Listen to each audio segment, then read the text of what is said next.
জয়তে আপোনালোক কাকতালৈ মই সশ্ৰদ্ধ প্ৰণাম নিবেদিছোঁ। ইতিমধ্যে আপোনালোকে জ্ঞাত যোৱা লোকসভা সমষ্টিত মঙলদৈ লোকসভা সমষ্টিৰ পৰা ভাৰতীয় জনতা দলৰ পৰা দিলীপ শইকীয়া ডাঙৰীয়াক MP হিচাপে প্ৰজেক্ট কৰিছিল আৰু তেতিয়া সেই সময়ত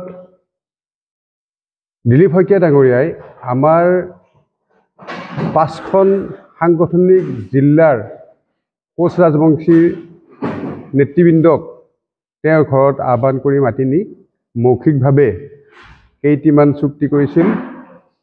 সেই সময়ৰ বিধায়ক অশ্বিনী ৰায় চৰকাৰৰ উপস্থিতিত আৰু তেতিয়া কৈছিল যে তেওঁ আমাৰ কোচ ৰাজবংশী জনগোষ্ঠীটো সাংসদত উত্থাপন কৰিব যে কোচ ৰাজবংশী জনজাতিসকলক জনজাতিকৰণ কৰিব লাগে। আৰু দ্বিতীয়তে কৈছিল যে এই 5খন সাংগঠনিক জিলাত আন্তঃগাঁথনিৰ কাৰণে 10 লাখ টকাকৈ অনুদান আগবঢ়াব। লগতে কৈছিল তেওঁ দৰঙৰ মঙলদৈ চহৰত বিশ্ব মহাবীৰ চিলাৰায় এটি প্ৰতিমূৰ্তি নিৰ্মাণ কৰি দিব। কিন্তু তেওঁ দৰঙৰ চিলাৰায় প্ৰতিমূৰ্তি নিৰ্মাণ কৰাটো বাদৰে কথা, সাংসদত বীৰ লাচিত ফুকনৰ কথাহে সংসদত উত্থাপন কৰিলে।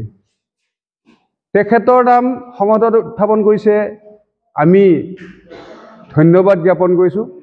কিন্তু সেই সময়ৰ মঙলদৈ লোকসভা সমষ্টিৰ 3,50,000 ভোটাৰে দিলীপ শইকীয়া ডাঙৰীয়াক জয়যুক্ত কৰিছিল আৰু বিশ্ব মহাবীৰ চিলাৰায়ৰ কাৰণে তেওঁ এষাৰো সংসদত মাত নামাতিলে আৰু আমাৰ জনজাতিকৰণৰ যিটো বিষয় আছিল সেইটো উত্থাপন নকৰিলে। যোৱা 6 অক্টোবৰ তাৰিখে আমি ভেৰগাঁও জিলাৰ অধীনত এখন সাংবাদিক সভা পাতি তেওঁক সোঁৱৰাই দিছিলোঁ। সোঁৱৰাই দিয়াৰ পিছতো তেওঁ আমাৰ এই কোচ ৰাজবংশী জনগোষ্ঠীটোৰ ওপৰত কোনো গুৰুত্ব আৰোপ নকৰিলে আৰু অৱহেলিত কৰিলে।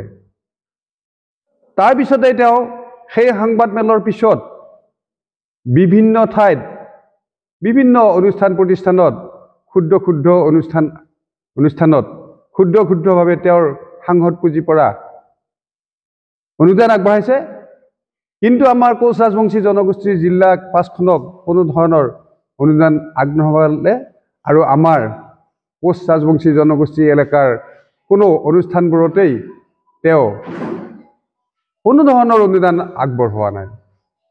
গতিকে আমি এইবাৰ যদি ভাৰতীয় জনতা পাৰ্টিৰ পৰা তেখেতক প্ৰক্ষেপ কৰে তেতিয়াহ'লে আমাৰ কোচ ৰাজবংশী জনগোষ্ঠীৰ ভোটাৰে প্ৰত্যাখ্যান কৰিব আৰু আমাৰ কোচ ৰাজবংশী জনগোষ্ঠীৰ লোকক প্ৰাৰ্থিত্ব দিবৰ কাৰণে আমি সকলো দলকে আহ্বান কৰিছোঁ আৰু যি দলেই আমাৰ জনগোষ্ঠীক প্ৰাৰ্থিত্ব দিয়ে আমি সমৰ্থন জনাম। যদি আমাৰ জনগোষ্ঠীৰ লোকক প্ৰাৰ্থিত্ব নিদিয়ে কোনো দলেই তেতিয়া আমি আজি এটা সিদ্ধান্ত বা আলোচনা হৈছে, আমি নিজাববীয়াকৈ আমি প্ৰাৰ্থী উঠাবলৈ সিদ্ধান্ত গ্ৰহণ কৰিছোঁ। আৰু আমি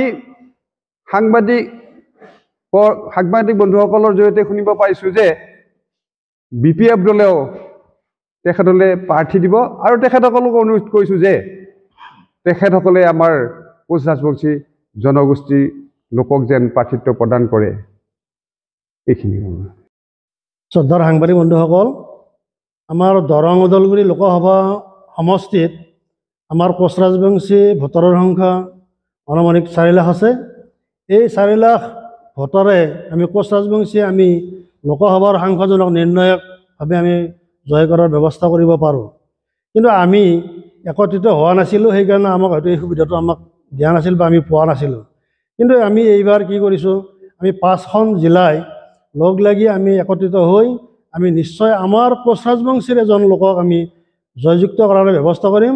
আৰু যদি কোনো দলে যদি আমাৰ ৰাজবংশী সম্প্ৰদায়ৰ লোকক প্ৰাৰ্থিত্ব প্ৰদান কৰে, আমি ৰাজবংশী লোককহে ভোট দিয়াৰ ব্যৱস্থাটো আমি কৰিম। নহ'লে আমি নিজাববীয়াকৈ হ'লেও আমি নিশ্চয় প্ৰাৰ্থিত্ব দি আমি জয়যুক্ত কৰাৰ ব্যৱস্থা কৰিম। আমি ৰাজবংশী জাতিটো বহুত পিছ পৰি আছোঁ। এই পিছ পৰাৰ কাৰণে আমাক কোনো ৰাজনৈতিক দলে হয়তো আজিলৈকে আমাক কোনো সুবিধা দিয়া নাই। যে আমি আমাৰ নিজৰ সুবিধা আমি আদায় কৰি আনিব লাগিব, এইখিনিকে কৈছোঁ। আৰু লগতে আজি আমি এটা কথা আমি ধন্যবাদ দিব লাগিব যে তামোলপুৰ জিলা কোচ ৰাজবংশী সন্মিলনীৰ যিটো চিলাৰায় ভৱন, এই ভৱনটো বিটিআৰ প্ৰধান প্ৰমোদ বড়ো ডাঙৰীয়াই আমাক এইটো দিছে, 18 লাখ টকাৰে নিৰ্মাণ কৰি দিছে সুন্দৰভাৱে।